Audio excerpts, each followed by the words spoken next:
முதல் வாசகம். சாலமோனின் ஞான நூலிலிருந்து வாசகம். அதிகாரம் 3. இறைவசனங்கள் 1-9 முடிய. நேர்மையாளர்களின் ஆன்மாக்கள் கடவுளின் கையில் உள்ளன. வேதனை எதுவும் அவர்களை தீண்டாது. அறிவிலிகளின் கண்களில் இறந்தவர்களைப் போல் அவர்கள் தோன்றினார்கள். நேர்மையாளர்களின் பிரிவு பெருந்துன்பமாக கருதப்பட்டது. அவர்கள் நம்மை விட்டு பிரிந்து சென்றது பேரழிவாக கருதப்பட்டது. அவர்களோ அமைதியில் இளைப்பாறுகிறார்கள்.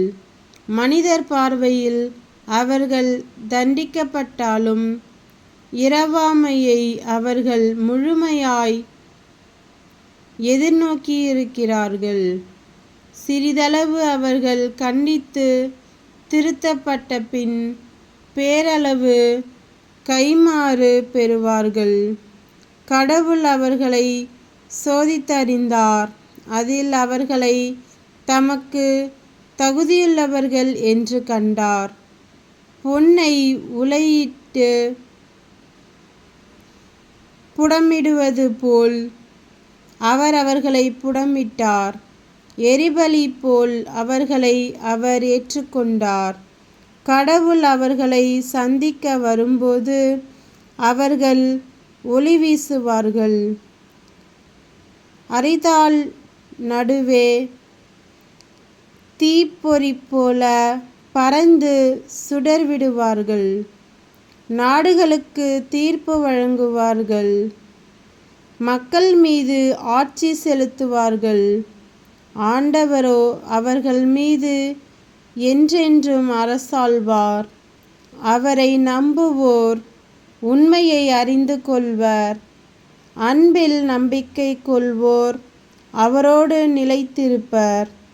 அவர் தேர்ந்து கொண்டோர் மீது அருளும் இரக்கமும் இருக்கும். ஆண்டவரின் அருள்வாக்கு. இறைவா உமக்கு நன்றி. இரண்டாம் வாசகம். புனித பவுல் உரோமையருக்கு எழுதிய திருமுகத்திலிருந்து வாசகம். அதிகாரம் 5. இறைவசனங்கள் 5-11 முடிய. அந்த எதிர்நோக்கு ஏமாற்றம் தராது. ஏனெனில் நாம் பெற்றுள்ள தூய ஆவியின் வழியாய் கடவுளின் அன்பு நம் உள்ளங்களில் பொழியப்பட்டுள்ளது. நாம் இறைப்பற்று இன்றி வலுவற்று இருந்தபோதே குறித்த காலம் வந்ததும் கிறிஸ்து நமக்காக தம் உயிரை கொடுத்தார். நேர்மையாளருக்காக ஒருவர் தம் உயிரை கொடுத்தலே அரிது. ஒருவேளை நல்லவர் ஒருவருக்காக யாரேனும் தம் உயிரை கொடுக்க துணியலாம். ஆனால் நாம் பாவிகளாய் இருந்தபோதே கிறிஸ்து நமக்காக தம் உயிரை கொடுத்தார். இவ்வாறு கடவுள் நம்மீது கொண்டுள்ள நம் அன்பை எடுத்து காட்டியுள்ளார்.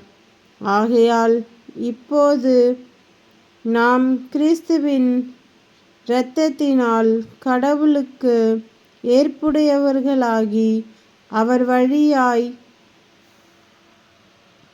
கடவுளின் சினத்தினின்று தப்பி மீட்பு பெறுவோம் என மிக உறுதியாய் நம்பலாமன்றோ?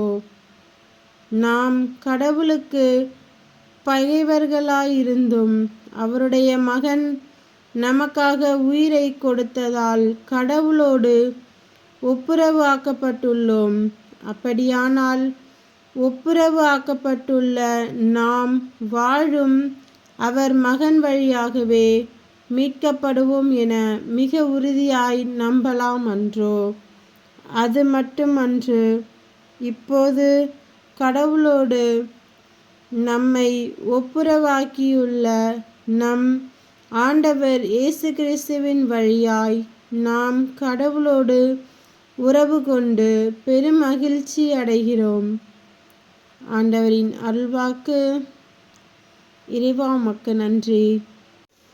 நற்செய்தி வாசகம். புனித யோவான் எழுதிய நற்செய்தியிலிருந்து வாசகம். அதிகாரம் 11, இறைவசனங்கள் 17 27 முடிய. இயேசு வந்தபோது லாசரை கல்லறையில் வைத்து ஏற்கனவே 4 நாள் ஆகியிருந்தது என்று தெரிந்து கொண்டார். பெத்தானியா எருசலேமுக்கு அருகில் ஏறத்தாழ 3 கிலோமீட்டர் தொலைவில் இருந்தது. சகோதரர் இறந்ததால் மார்த்தா, மரியா ஆகியோருக்கு ஆறுதல் சொல்ல யூதர் பலர் அங்கே வந்திருந்தனர். இயேசு வந்து கொண்டிருக்கிறார் என்று கேள்விப்பட்டதும் மார்த்தா அவரை எதிர்கொண்டு சென்றார். மரியாவோ வீட்டிலேயே இருந்து விட்டார். மார்த்தா இயேசுவை நோக்கி, ஆண்டவரே, நீர் இங்கே இருந்திருந்தால் என் சகோதரன் இறந்திருக்க மாட்டான். இப்போது கூட நீர் கடவுளிடம் கேட்பதை எல்லாம் அவர் உமக்கு கொடுப்பார் என்பது எனக்கு தெரியும் என்றார். இயேசு அவரிடம், உன் சகோதரன் உயிர்த்தெழுவான் என்றார்.